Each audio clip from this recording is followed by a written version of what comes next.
છો? બધા મજામાં જશો? ફરી સ્વાગત છે તમારું બધાનું મારા કિચનમાં. અને આજે રેસીપી તમને આપવાની છું કે મમ્મીના હાથે સ્પેશિયલ ગાંઠિયા કે ઝારામાં કેવી રીતના ગાંઠિયા પડાય. કારણ કે આ રેસીપી તમને એટલે શેર કરું છું કે મને થોડી બીક લાગે કે ઝારામાં ગાંઠિયા પડતા. આપણે મમ્મી બધા મોટા વડીલો હોય ને એ પેલી પાડતા હોય એટલે પાડી શકે. તો આ રેસીપી કદાચ તમને પછી જોવા મળે કે ન મળે તો મેં તમને શેર કરી જ દઉં મમ્મીના હાથના સ્પેશિયલ ગાંઠિયા કેવી રીતે બનાવે ઝારામાં.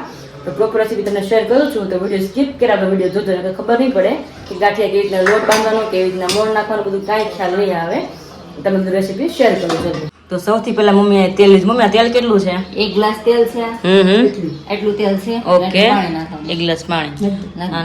1 કિલો એ 200 ગ્રામ તેલ અને એટલું સામું પાણી નાખીને ભેગું કરી અને એમાં પછી આપણે સોડા નાખવાના. ઓકે, સાજીના હા, ફૂલ. સાજીના ફૂલ. ઓકે, પછી મિક્સ કરીને પછી લોટ બાંધવાનો. ઓકે. તો આ કિલો લોટ છે ને આપણે ના ઝીણો છે ને બેસન આવે તો કિલો લોટ છે ચાળીને લઈ લીધો છે.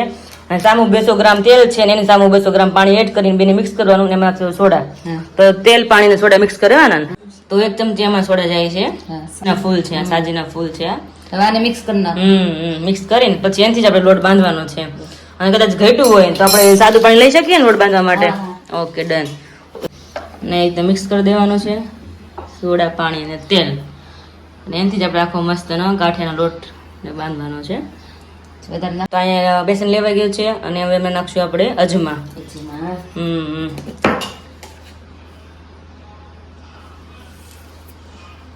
અજમા છે મરી અને મરીનો પાવડર છે.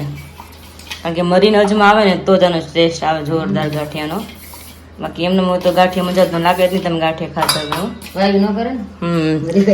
ગાંઠિયા બધા ભાવે બહુ ને સવાર અંદર ગાંઠિયા જ હશે. હવે સ્મેલ બહુ મસ્ત છે. મરીનો પાવડર નખાણો ને એટલે સ્મેલ જોરદાર આવી ગઈ. હવે જશે સ્વાદ અનુસાર મીઠું. આમાં તો કઈ મોણની જરૂર ન હોય ને કારણ કે તેલ પાણીથી આપણે લોટ બાંધવાનો. તો એનાથી લોટ બાંધવાનો છે. અને પહેલાં તો આપણે બેસનને મિક્સ કરી દઈશું બધા મસાલા જોડે અને પછી એનાથી લોટ બાંધવાનો મસ્તનો. તો તમને એ બતાવીશ કેવી રીતના પરફેક્ટ લોટ બાંધવાનો ગાંઠિયાનો.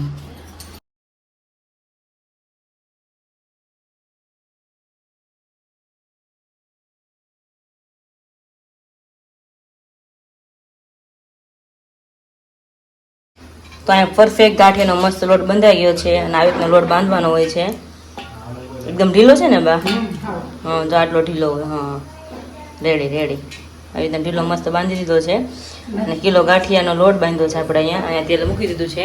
અને ઘણા એમ કહે છે કે બેન તમે એલ્યુમિનિયમ શું કામ વાપરો છો? પણ કારણ કે મમ્મી પહેલેથી ગાંઠિયા આમાં કરે છે. આપણે જે જારો મૂકીને એકદમ ફિટ થઈ જાય છે એટલે આમાં રિસ્ક ના લેવાય. એટલે આપણે એલ્યુમિનિયમની તવી જ મૂકી છીએ. એટલે માટે એમ જ ગાંઠિયા થાય છે. અને પપ્પા બતાવીશ ગાંઠિયા હમણાં બનાવશે ને ત્યારે. અને 5 દિવસ જ તળવાના એટલે એકદમ પરફેક્ટ તળી જાય.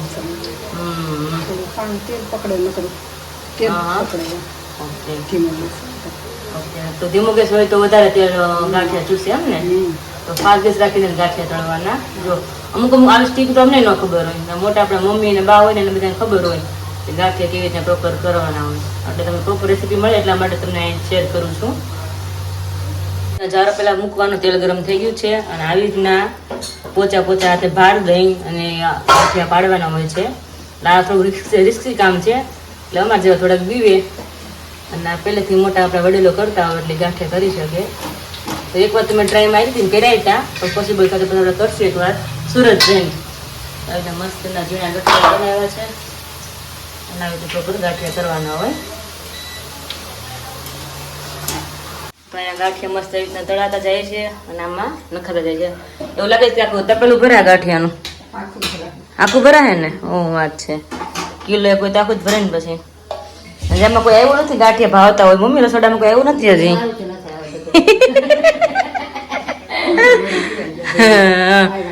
હે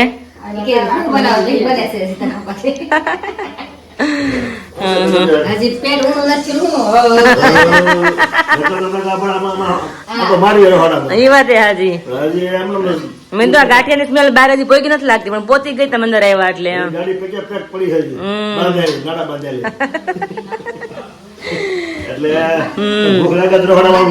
એ વાત હાજી. નહીં તો મેં તો આપણે બાપ દીકરા ગાંઠિયા ફેવરિટ ને મેં એટલે ગાંઠિયા સ્મેલ બહાર જાય ને તો પપ્પા રસોડામાં આવશે. મેં એમ રૂ જેવા થાય છે મસ્ત ના.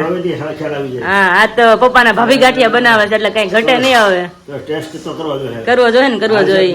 હા એમ ગરમા ગરમ એટલે ટેસ્ટ કરવા પડે કેવા બન્યા છે રસોઈયા ખબર પડે ને આપણને તાર ભાભી કેમ મોળું બનાવે છે? રસોઈયા કેમ છે વસ્તુ એમાં કઈ ઘટે નહીં ને તો અહીંયા પરફેક્ટ રીતે મસ્તના એકદમ ઝારામાં પાડે એવા ગાંઠિયા પરફેક્ટ રીતે બની રેડી થઈ ગયા છે અને ફૂલ રેસીપી મેં આપી છે અને ફૂલ રેસીપી પરફેક્ટ જોઈ લેજો પછી કહેતા ને કે ગાંઠિયા કેવી રીતે બનાવવાનો હોય કે સ્કીપ કરશો ને તો ફાઇનલી મારી રેસીપી મસ્ત ગાંઠીને બધાને શેર કરી છે. જણાવજો કમેન્ટમાં બધાને કેવું લાગ્યું ગાંઠિયાની રેસીપી મારી. તો ચાલી બાય.